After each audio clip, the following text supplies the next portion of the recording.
Bueno, he cogido hoy un texto porque estaba meditando esta semana después de la bendición del domingo pasado.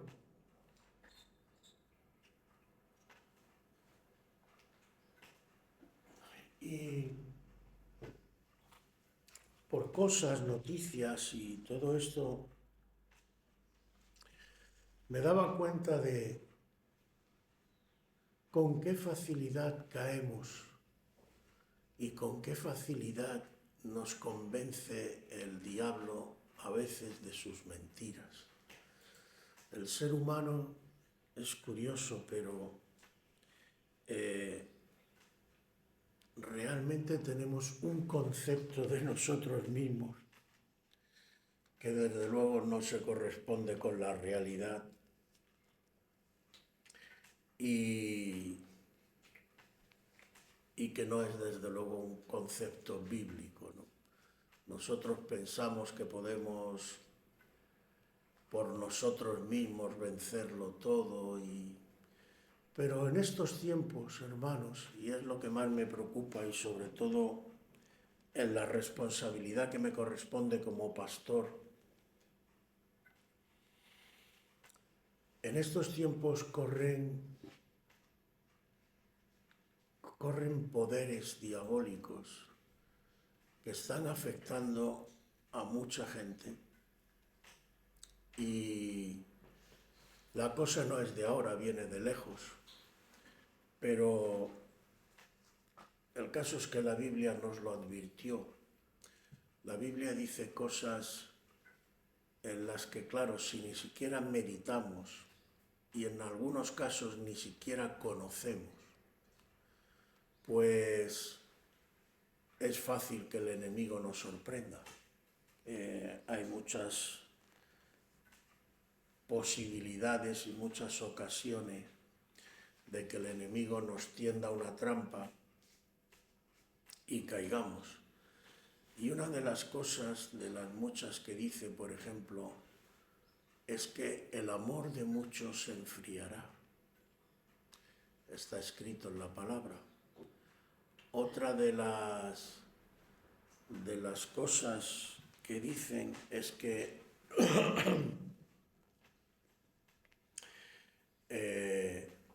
¿qué pasa?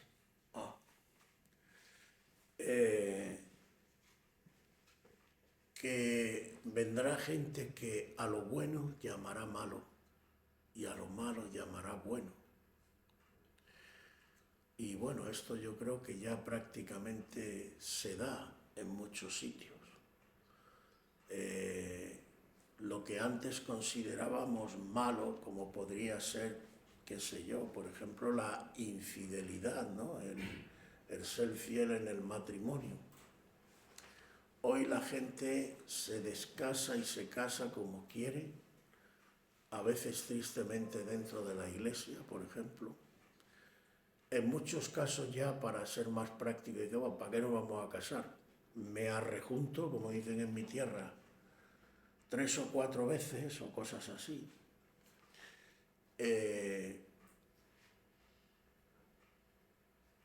Cosas que antes se consideraban como, no sé, como la palabra que tú das. Yo me acuerdo cuando yo era niño, que una de las cosas que se insistía mucho, por lo menos en el círculo en el que yo me crié, es cuando un hombre da su palabra, eso tiene que ir hasta el final. Hoy en día la palabra no importa, hoy en día es si te interesa bien, si no te interesa, pues no tienes por qué cumplir. Y podría sacar muchísimas cosas más. Pero lo peor, hermano, y es donde me maravillo de cómo Satanás ha enganchado a la gente. Vuelvo a decir, esto no es de ahora tampoco. Ahora se está manifestando quizás lo más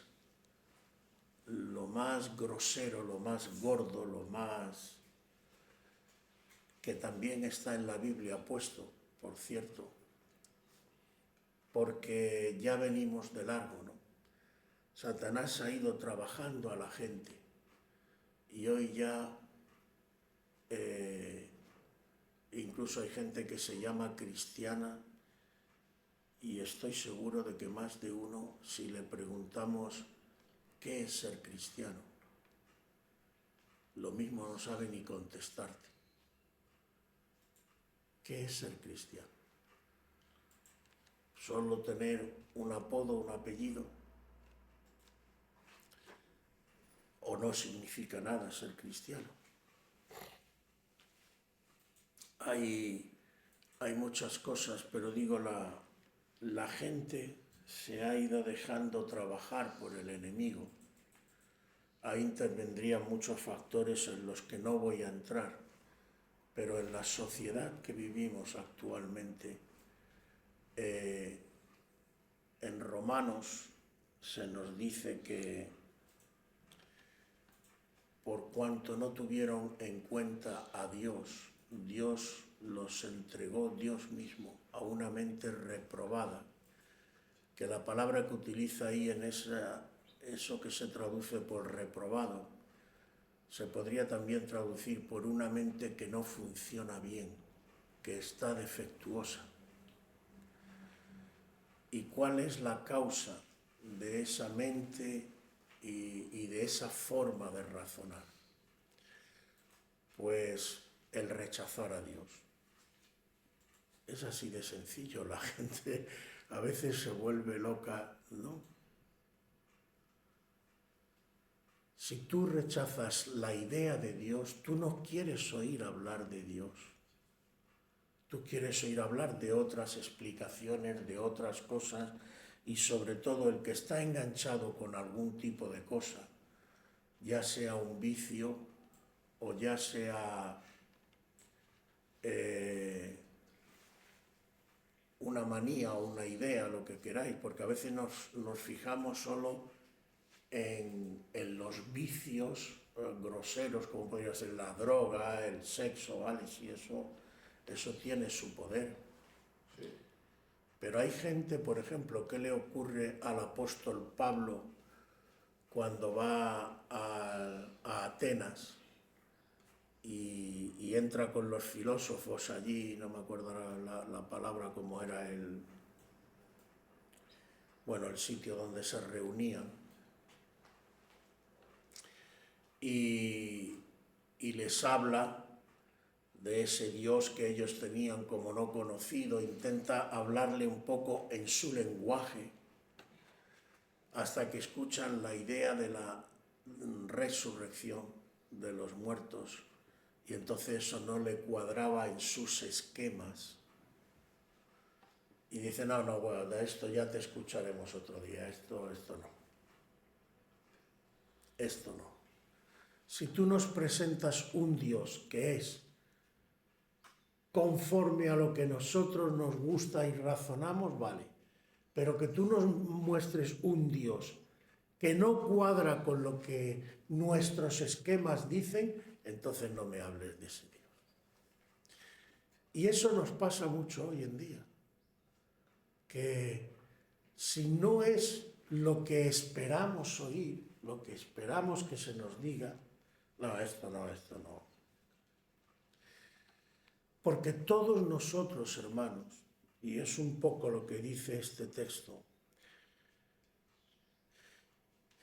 vamos a leer, porque yo me he equivocado, he puesto el 21, pero que teníamos que haber empezado en el versículo 20 del texto de hoy. Dice, mas vosotros no habéis aprendido así a Cristo, si en verdad le habéis oído y habéis sido por él enseñados, conforme a la verdad que está en Jesús. Es decir, el apóstol le está hablando a una iglesia y le está diciendo, ojito hermanos. Y además el contexto, que también lo podéis luego ver en casa y meditarlo, el contexto es cuando está hablando, si cogéis todo el párrafo anterior, donde empieza el capítulo 4, está hablando de los ministerios, de la edificación de la iglesia, Y el párrafo este que empieza en el 17 lo titula La nueva vida en Cristo. Yo no sé si somos conscientes, y cada uno de vosotros es consciente, de que cuando tú vienes a Cristo, porque muchos también en esto tienen una idea falsa, parece que ya he llegado a Cristo, ya como que he llegado a una meta. Bueno, puedes que haya llegado a una etapa. Pero en realidad, si tú eres sincero y invitas a Cristo a tu vida, lo que tú estás haciendo es empezando una nueva vida completamente distinta a lo que tú has vivido hasta ahora. Tú has vivido hasta ahora sin contar con Dios, pensando por ti mismo, tú has vivido en lo que a ti te interesa, en lo que a ti te gusta, en lo que tú supones que tiene que ser la cosa, pero cuando tú vienes a Cristo, si le has aceptado de corazón y realmente, le aceptas con todas las consecuencias. No se me olvida que un siervo de Dios, ya en la presencia de Dios que conocí,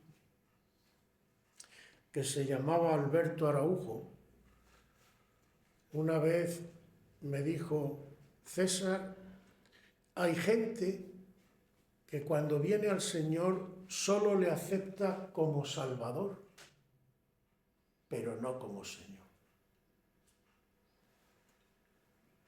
Y por eso además,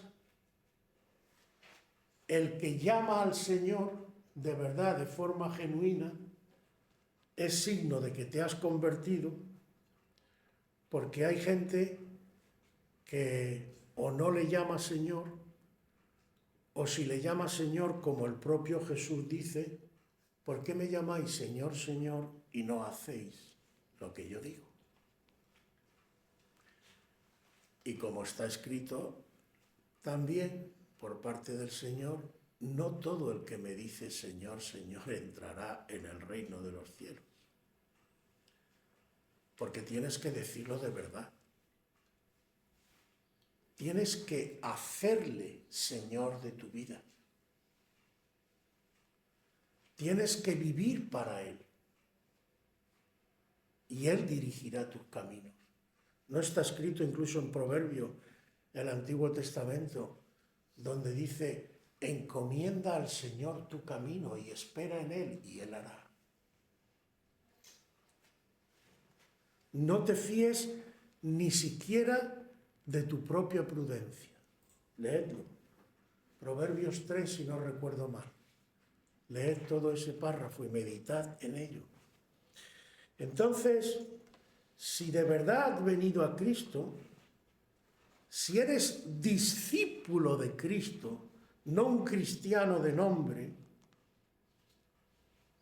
si en verdad le habéis oído y habéis sido por Él enseñados, Cristo te va a enseñar.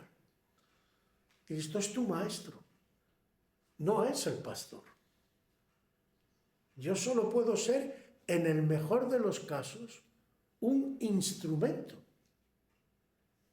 que en un momento determinado puede servir para algo, pero de igual manera que un maestro de obra tiene palaustre, tiene planas, tiene martillos, tiene una serie de cosas, y en cada momento utiliza el instrumento que necesita para cada momento,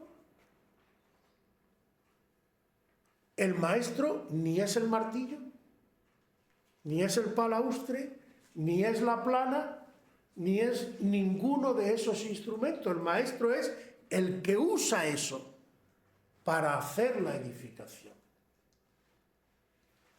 Entonces, el maestro es Cristo. Y nosotros solo somos servidores de Cristo. Servimos para lo que el Señor nos quiera utilizar. Pero el maestro no somos nosotros. es Cristo. Y es a Él al que tenemos que obedecer y al que tenemos que poner toda nuestra confianza, porque tiene consecuencias. Entonces, ¿por qué digo todo esto, hermanos? Bueno, vamos a seguir un poco más, a ver si entramos a donde quiero llegar. Pero aquí dice claramente que cada uno se examine a sí mismo si realmente, hablando claro, que cada uno examine qué pinta Cristo en tu vida. ¿Qué lugar ocupa Cristo en tu vida? Porque esa pregunta es clave y es previa a todo lo demás.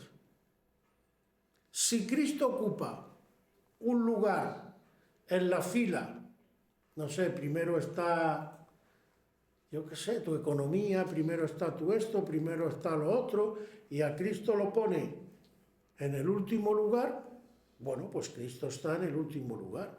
Hay una iglesia, la iglesia de la Odisea, donde se nos dice que Cristo estaba a la puerta llamando, o sea, si estaba a la puerta es que no estaba dentro. Quiere decir que esa iglesia, llamándose iglesia, no contaba con Cristo. Cristo no pintaba nada.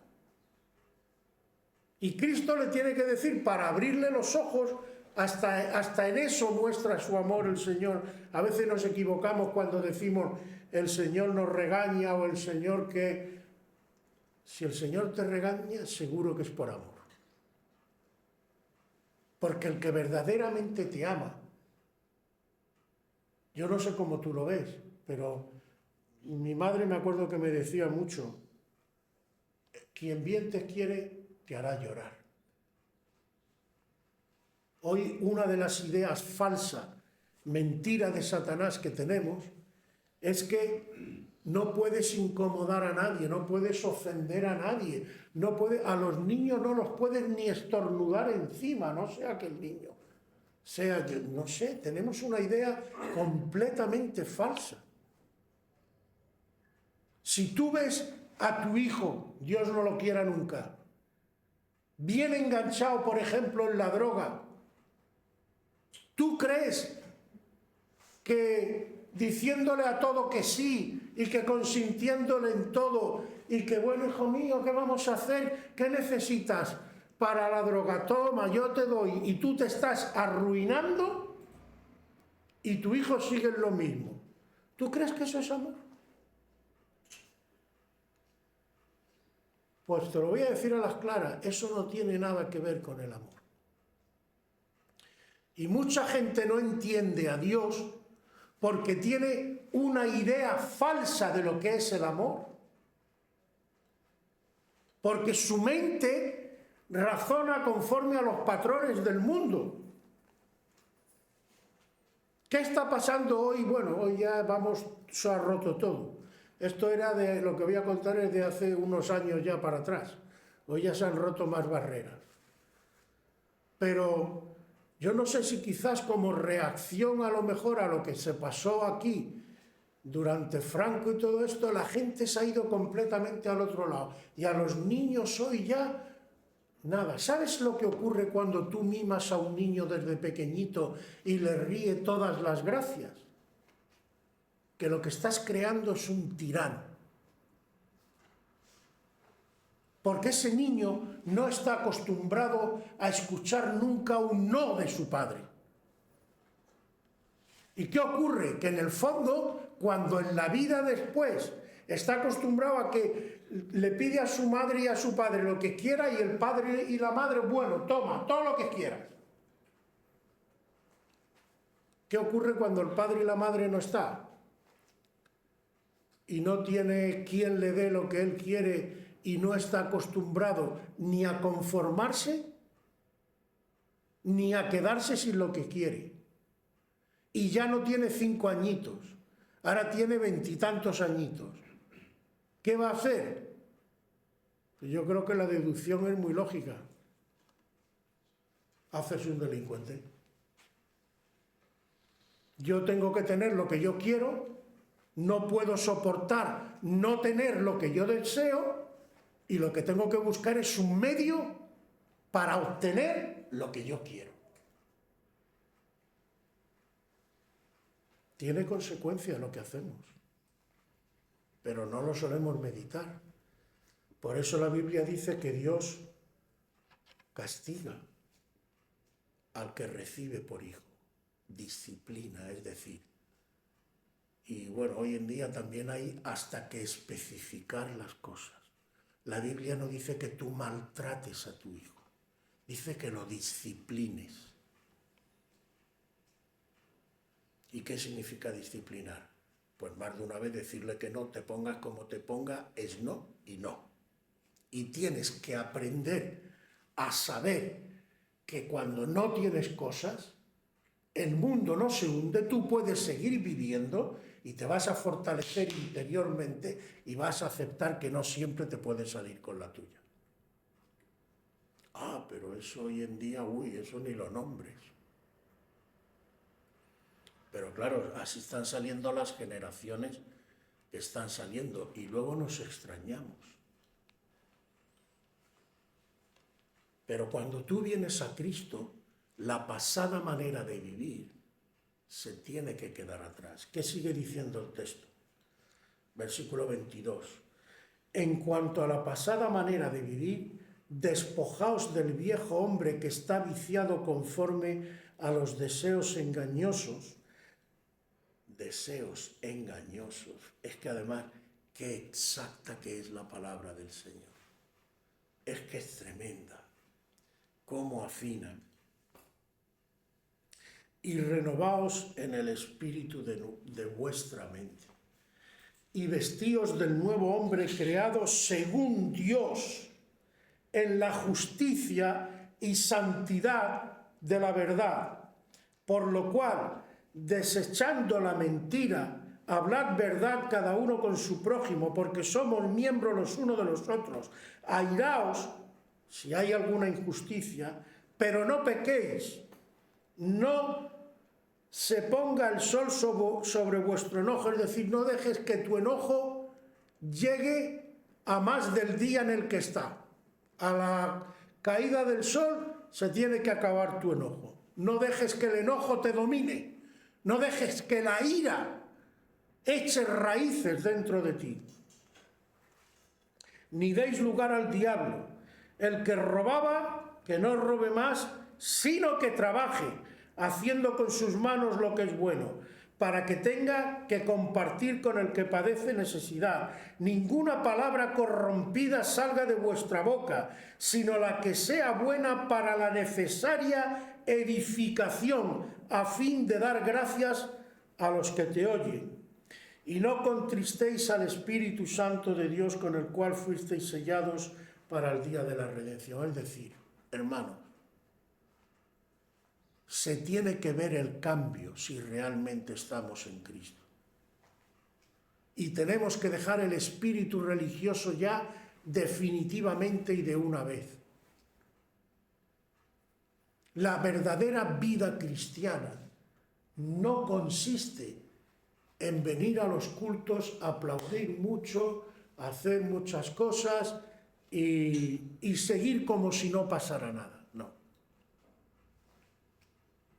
La verdadera vida cristiana consiste en que la gente de fuera, que no conoce a Cristo, pueda ver que nosotros hemos cambiado. Que hay un cambio en nuestra vida. ¿Y un cambio en qué dirección? Bueno, pues lo primero que se nos dice aquí, por eso he dicho con qué facilidad Satanás influye en nuestra mente. Lo que más quizás primeramente tenemos que trabajar es nuestra mente, no le damos importancia a la mente. Pero depende de tu forma de razonar y de tu forma de ver las cosas que tú vas a obrar en tu vida. De hecho, mucha gente, incluso ciertas acciones, no las puede entender porque su forma de razonar no le permite. Si tú tienes una forma de razonar, por ejemplo, donde tú piensas que lo importante en la vida es el dinero, pues todo va a girar alrededor del dinero.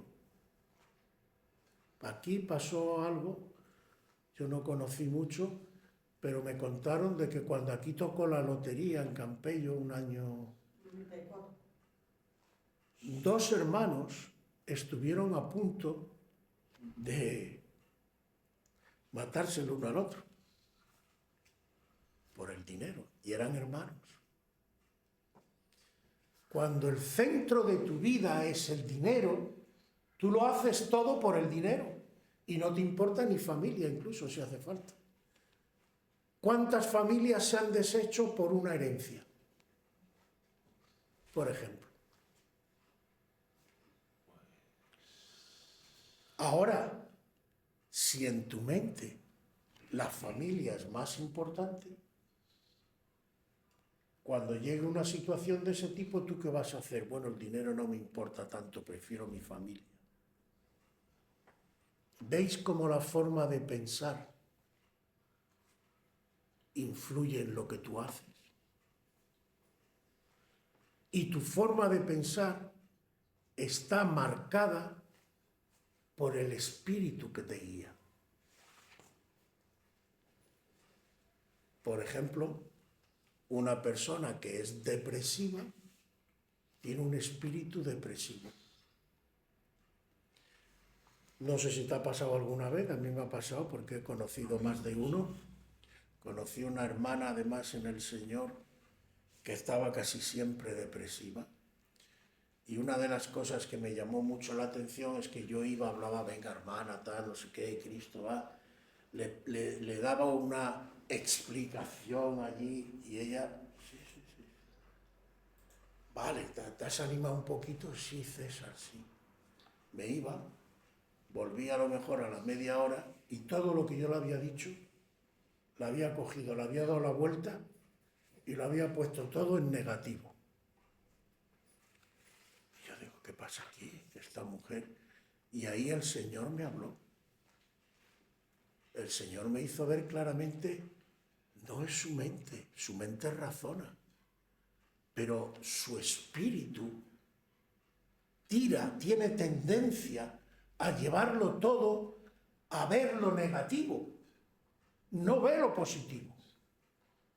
Si tú le argumentas, ella te va a contraargumentar en otra dirección. Lo que tienes que pedirme es que yo obre, sane y restaure y renueve su espíritu. ¿Qué es lo que aquí dice? Renovaos en el espíritu de vuestra mente.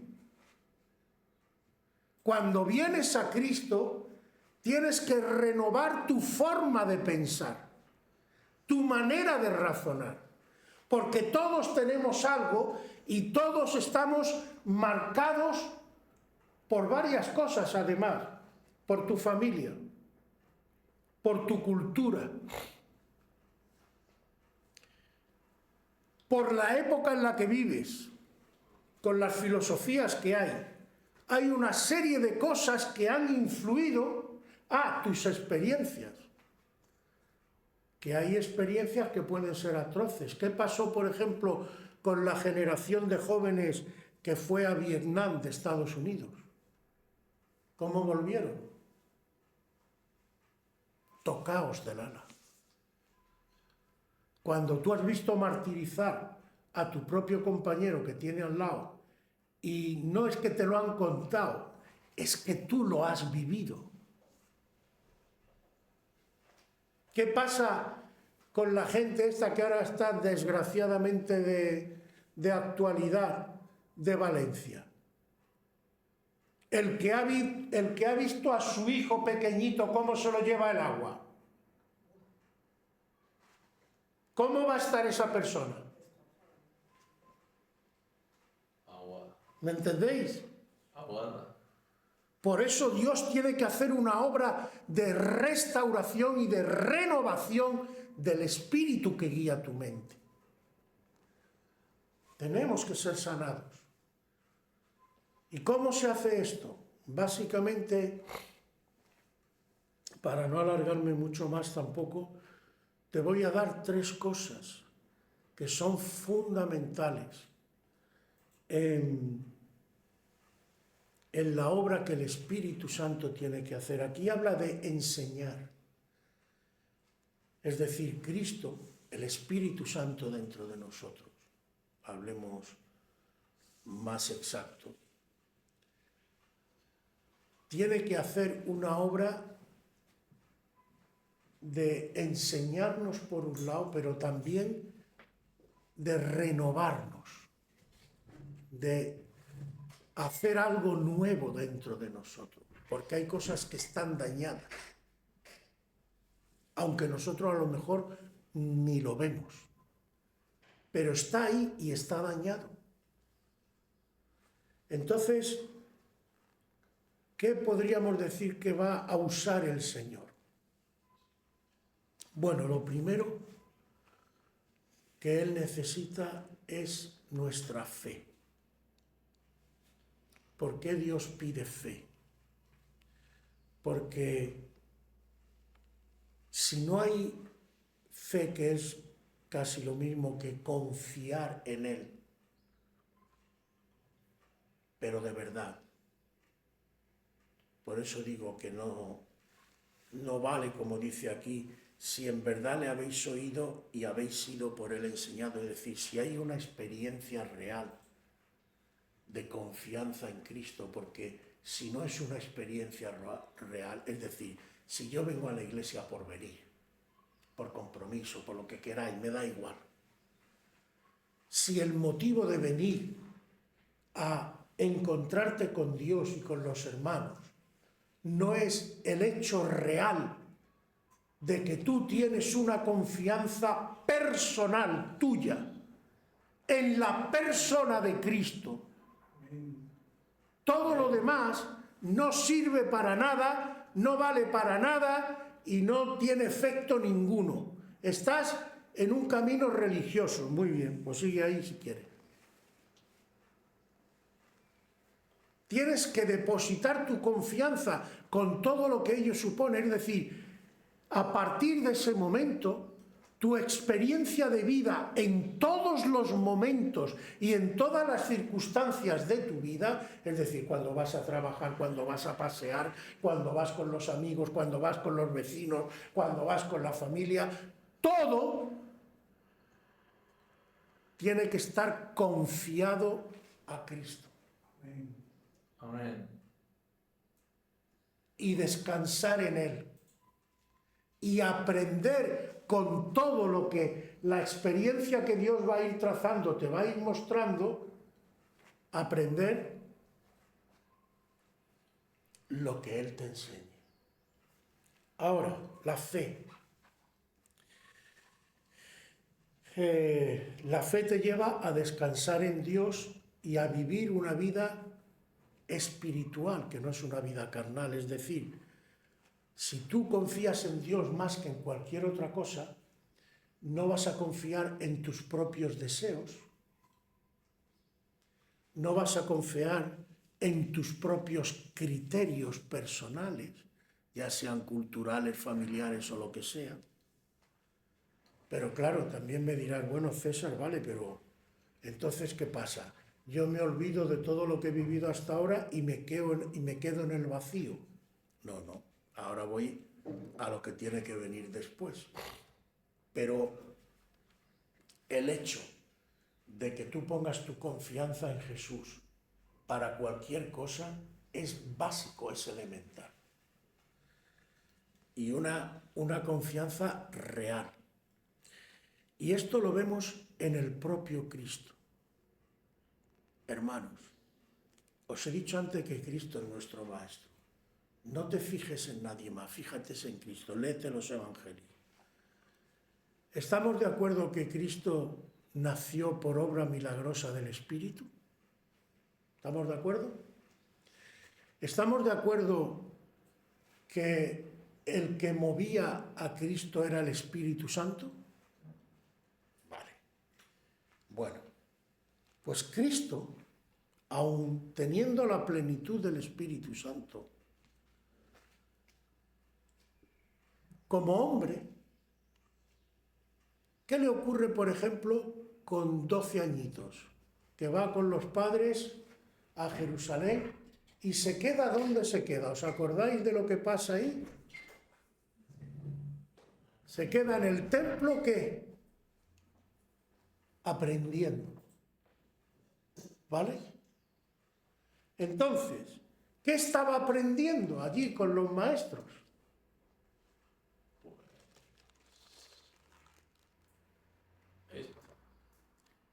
Las Escrituras.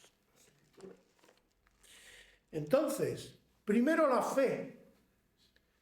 Segundo, las Escrituras. Lo que Dios nos ha dado, la palabra de Dios, nos tiene que servir además. Vamos a leer, me parece que era en Romanos 6:17, si no recuerdo mal. Sí. En Romanos 6:17 nos dice así: pero gracias a Dios, que aunque erais esclavos del pecado, habéis obedecido de corazón a aquella forma de doctrina a la cual fuisteis entregados. La palabra forma, o lo que se traduce forma aquí, en el griego, que es el original en el que esto está escrito, es tupos. ¿Sabéis qué significa tupos en griego? Molde. Es decir, ¿qué está diciéndole el apóstol Pablo a la iglesia de los romanos? Gracias a Dios que la palabra ha actuado como un molde en vuestras vidas. Es decir, que en lugar de coger la palabra y adaptarla a mí, yo me adapto a la palabra. Y los esquemas que yo tenía antes cuando no conocía a Dios van a ser quitados para que los esquemas de la palabra, la forma de razonar de la palabra y la forma de ver las cosas de la palabra tome cuerpo, se haga real en mi vida. De tal manera que si antes me parecía muy bien el ligar mucho, irme con muchas mujeres y adulterar y ponerle los cuernos a mi mujer, ahora ya no me va a parecer tan bien. Porque la palabra me dice que eso está mal. ¿Entendéis? La palabra actúa o tiene que actuar como un molde en mi vida para darme forma, una forma determinada de hijo de Dios. ¿Por qué? Porque el mismo Jesús yo lo puedo ver en Jesús. Jesús como hombre que nos sirve de ejemplo, ¿cómo se comportó? ¿Qué era lo primero que Jesús tenía en su vida? Muy bien sacado, su padre. La vida de Jesús giraba alrededor de su padre. Cuando la madre le pregunta: hijo mío, ¿por qué nos has hecho esto? ¿Por qué te has quedado atrás con los escribas y leyendo la ley y todo eso? Que nos has dado un susto de muerte. Dice: pero ¿no sabías que en los negocios de mi padre me conviene estar? Y cuando Pedro le dice: Señor, vas a ir a Jerusalén, te van a matar, que no te ocurra esto, ¿qué le dice Jesús? Apártate de mí, Satanás. ¿Por qué? Porque pone la mira en las cosas de los hombres y no en las cosas de Dios. Y en otro sitio, en el Evangelio de Juan, dice: gloria de los hombres no recibo. Si alguien me tiene que dar gloria, que sea mi Padre. Es decir, su razonamiento, su forma de enfocar las cosas era que su Padre Celestial es el que tenía que dirigir su vida. Y él se dejaba dirigir por el Padre, en este caso, por Dios el Padre, en los días que actuó como un hombre más. Por eso estudió las Escrituras, por eso pudo rebatir incluso a los estudiosos, pero no convertidos, de los escribas y fariseos. Como les dice en una ocasión, si fuerais verdaderamente hijos de fe, hijos de Abraham, me entenderíais perfectamente, pero no podéis entenderme porque vuestra mente no está guiada por el Espíritu Santo. Y no recibís mi testimonio, porque el Espíritu Santo no está en vosotros, sois descendientes carnales. Si el Espíritu Santo estuviera en vosotros, me captaríais perfecto. El problema está en que dentro de vosotros el que habita es el espíritu de vuestro padre, ¿quién? Satanás. Entonces, fe, escritura, ¿qué nos faltaría para que estuviera completo el cuadro a través del cual el Señor puede ir guiando nuestra vida? ¿Qué? El amor. El amor. Intimidad. El amor te lo irá dando el Señor. Por ahí va, intimidad, pero ¿cómo se hace en la práctica esa intimidad? O oración. ¿Qué hacía Cristo y estaba lleno del Espíritu? Pasaba noches enteras orando a su Padre Celestial. La comunión con Dios se mantiene pues como en la vida normal. ¿Con qué, por ejemplo, hijo tuyo tendrías más comunión y más, ¿cómo se dice? Más, con el que hablas más y pasas más tiempo con él, o con el que pasas menos? Claro, normalmente la propia vida natural nos enseña que el hijo más cercano se acerca a ti más, habla más contigo, te trata más, tal. El más lejano, pues pasa. Si puedo, sí, si no, no. Si eso pasa en la vida natural, ¿cuánto más en la vida espiritual? Entonces, tres cosas, y voy terminando, no me alargo más. Fe genuina, las Escrituras y la oración. Lo demás irá llegando, el amor también. Es verdad que hay también un cierto amor si has nacido de nuevo, pero el amor tiene que crecer, tiene que desarrollarse. Y eso lo irás desarrollando conforme conozcas más las Escrituras y conforme el Señor te trate más. Y eso va a producir en ti un cambio genuino y auténtico. Y vas a entrar en una nueva vida, como dice aquí. Y la verdadera iglesia, hermano, y por esto también me preocupa, aquí se nos dijo el domingo pasado, y el Señor a mí personalmente me habló, en algunas cosas me confirmó y en otras cosas me ha hecho también meditar y orar. Y por lo menos yo, en lo que me corresponde de responsabilidad como pastor, no quiero primero que el Señor me recrimine, pero tampoco que vosotros me recriminéis, por lo menos que nadie me pueda decir, no me lo dijiste. Evidentemente luego cada uno dará cuenta al Señor y cada uno tiene su propia decisión personal y su propia responsabilidad.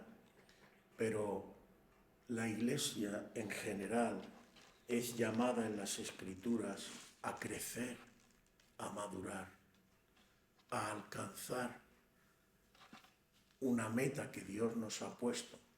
No hay más contrario a las Escrituras que un cristiano que está siempre igual.